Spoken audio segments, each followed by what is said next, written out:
అందరికీ నమస్కారం అండి. Welcome to Karthikeya knowledge centre. ఈరోజు మనము ఈ చిన్న క్లాస్లో 11వ తేదీ వచ్చినటువంటి డిఎస్సిలో వచ్చినటువంటి జీకే కరెంట్ అఫైర్స్ బిట్స్ని మనం డిస్కస్ చేయబోతున్నాం. ఇవి కూడా కొన్ని మన యూట్యూబ్ ఛానల్లో పెట్టిన మంత్లీ పీడిఎఫ్లో ఉన్న బిట్లే రావడం జరిగింది. కొన్ని ఎక్కువగా దాదాపు 80% మనకు జీకే నుంచి అడగడం జరిగింది. 10వ తేదీ మాత్రము కరెంట్ అఫైర్స్ నుంచి ఎక్కువ అడిగినారు. 11వ తేదీ జీకే నుంచి ఎక్కువ బిట్లు అడిగినారు.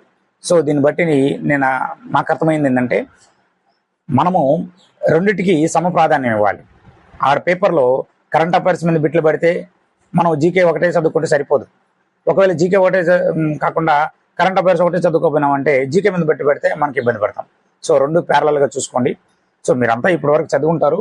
దీన్ని ఒకసారి మళ్ళీ ఫైనల్గా ఈ ప్యాటర్న్ బట్టి మన యూట్యూబ్ ఛానల్లో మనం పెట్టే విధానాన్ని బట్టి మీరు మీ ప్రిపరేషన్ని కొద్దిగా రివిజన్లో కొద్దిగా మార్చుకోండి, సరిపోతుంది.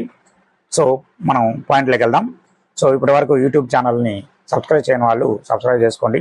లేటెస్ట్ వీడియోస్ అన్నీ మీకు అప్డేట్గా వస్తాయి.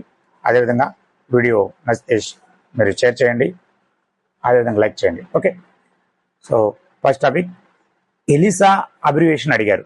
ELISA test. మామూలుగా ఎలిసా టెస్ట్ అనేది లైంగిక వ్యాధులు, హెచ్ఐవి వాళ్ళకి సంబంధించిన వాళ్ళకి ఎలిసా టెస్ట్ చేస్తారు. ఎలిసా అనేది ఎంజైమ్ లింక్డ్ ఇమ్యునోసార్బెంట్ అసే. దాని పూర్తి పేరు ఏంటంటే ఎంజైమ్ లింక్డ్ ఇమ్యునోసార్బెంట్ అసే. యాంటీజెన్ కానీ యాంటీబాడీ కానీ గుర్తించి లెక్కించడానికి ఉపయోగపడేటువంటి టెస్ట్ ఇది. అంటే యాంటీబాడీలను గుర్తించి లెక్కిస్తుంది అనమాట. Next ESRD abbreviation. 2 అబ్రివేషన్లు అడిగారండి. ESRD abbreviation. ఈఎస్ఆర్డి అంటే end stage renal disease. End stage renal disease దీర్ఘకాలిక మూత్రపిండ వ్యాధి. 15% కన్నా తక్కువ పనితీరు చూపేటువంటి కిడ్నీ వ్యాధి అండి. అంటే కిడ్నీలకి పర్సంటేజ్ 50%, 40% ఉంటే దాదాపు 10-20 years సర్వైవ్ కాగలతాం. 15% కన్నా తక్కువ పనితీరు ఉన్నట్లయితే అది ఒక దీర్ఘకాలికమైన వ్యాధి. దాని తర్వాత స్టెప్ డయాలసిస్ అనమాట. End stage renal disease ESRD అంటే. నెక్స్ట్ స్టెథోస్కోప్ కనుగొన్నది ఎవరు? ఇది మనం కేకేసీ క్లాస్లో డిస్కస్ చేసాం. రెనే లెనెక్. ఓకేనా, రెనే లెనెక్. ఓకే, నెక్స్ట్ 8th క్లాస్లో కూడా వస్తుంది, 9th 10th కూడా వస్తుంది కరెంట్ అఫైర్స్ మామూలు సిలబస్లో బయాలజీలో. నెక్స్ట్ కామన్వెల్త్ గేమ్స్ 2026లో ఎక్కడ నిర్వహిస్తారు? కామన్వెల్త్ గేమ్స్ ఎక్కడ? 2026 అంటే గ్లాస్గో. ఇది స్కాట్లాండ్లో ఉంది. గ్లాస్గో యాక్చువల్గా ఆస్ట్రేలియాలో ఉన్నటువంటి విక్టోరియా ప్రాంతంలో నిర్వహించాలి అనుకున్నారు, కానీ కొన్ని బడ్జెట్ కారణాల వల్ల ఇది క్యాన్సిల్ అయింది. అందువల్ల స్కాట్లాండ్లో నిర్వహిస్తున్నారు, గ్లాస్గోలో. ఓకేనా. మరి ఇండియాలో ఎప్పుడు నిర్వహించారు? ఇండియాలో 2010లో కామన్వెల్త్ గేమ్స్ నిర్వహించడం జరిగింది. 2010లో కామన్వెల్త్ కంట్రీస్ అన్నీ కలిసి ఈ కామన్వెల్త్ గేమ్స్ని నిర్వహిస్తాయి. 56 స్వతంత్ర దేశాలు కలిసి ఏర్పడిన ఒక గ్రూప్ ఇది. మూడవ ప్రపంచం లేదా గ్లోబల్ సౌత్ అని ఈ మూడవ ప్రపంచం గ్లోబల్ సౌత్ అని ఈ కామన్వెల్త్ కంట్రీస్ అని అంటారు. కామన్వెల్త్ కంట్రీస్ కి ఇంకొక పేరుంది, అదేంటంటే మూడవ ప్రపంచం లేదా గ్లోబల్ సౌత్. ఎందుకు ఈ పేరు వచ్చిందంటే ఈ దక్షిణార్ధగోళంలో ఉన్నటువంటి ఎక్కువ కంట్రీస్ అన్ని కలిసి ఏర్పడినవి, అందువల్ల గ్లోబల్ సౌత్ అంటారు. ఈ కంట్రీస్ యొక్క జిడిపి కానీ అదేవిధంగా ఈ కంట్రీస్ యొక్క జనాభా కానీ చూస్తే దాదాపుగా 51% అబోవ్ ఉంటుంది. దీన్ని బట్టి ఇది ఒక మూడవ ప్రపంచం అని అనొచ్చు. ఇక్కడ కామన్వెల్త్ అనే పదం ఎక్కడి నుంచి వచ్చిందంటే మామూలుగా బ్రిటిష్ సామ్రాజ్యం నుంచి స్వాతంత్ర్యం పొందిన దేశాలన్నీ కూడా ఆర్థికంగాను సామాజికంగాను అభివృద్ధి చెందడం కోసం ఏర్పడిన కంట్రీస్ గ్రూపే కామన్వెల్త్. దీనిలో మనము పూర్తి స్థాయిలో లేము, వీటి నుంచి బయట వచ్చేసాం. 1950లో అధికారికంగా బయట వచ్చేసాం, అంటే గణతంత్ర రాజ్యమైన. కామన్వెల్త్ దేశాల నుంచి బయట వచ్చి పూర్తి స్థాయి గణతంత్ర రాజ్యం అయినటువంటి మొదటి దేశం ఇండియా, గుర్తుపెట్టుకోవాలి. ఓకేనా. సో కామన్వెల్త్కి రాణి ఉంటారు, విక్టోరియా రాణి. సో ఎలిజబెత్ మనం వినే ఉంటాం. సో ఇంగ్లాండ్ రాణి. సో ఇది గుర్తుపెట్టుకోవాలి. సో మనకు అది లేదు, మనకు రాష్ట్రపతి గారు ఉన్నారు. సో మనకు హెడ్ దేశాధినేత రాష్ట్రపతి. రైట్. నెక్స్ట్ టాపిక్, అన్నమాచార్య బిరుదు. పద కవిత పితామహుడు, సంకీర్తనాచార్య అని కూడా అంటారు. సో ఆప్షన్లో సంకీర్తనాచార్య అని ఇచ్చారు. సో సంకీర్తనాచార్య పెట్టిన వాళ్ళు కరెక్ట్.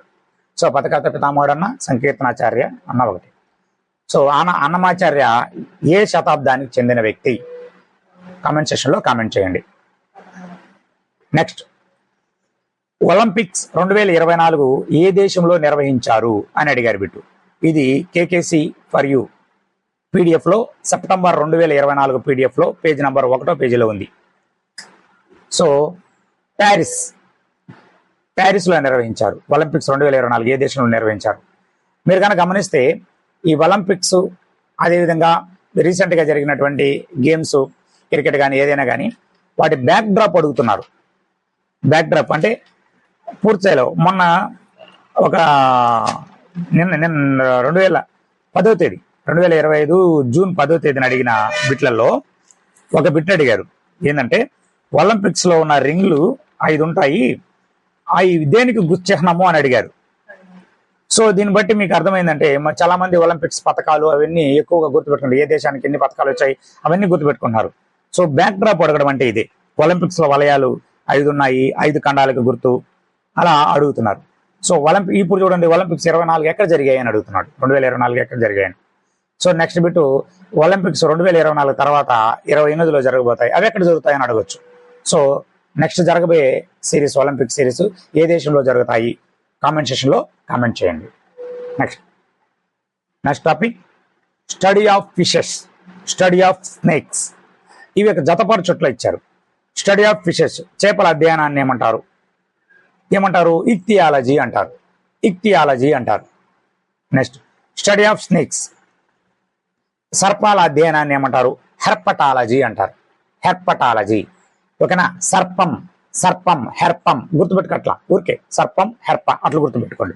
నెక్స్ట్, పిటి ఉషా ఏ ఒలింపిక్స్ లో ఆరంగేటం చేసింది? సో ఒలింపిక్స్ బ్యాక్ డ్రాప్ ఇది.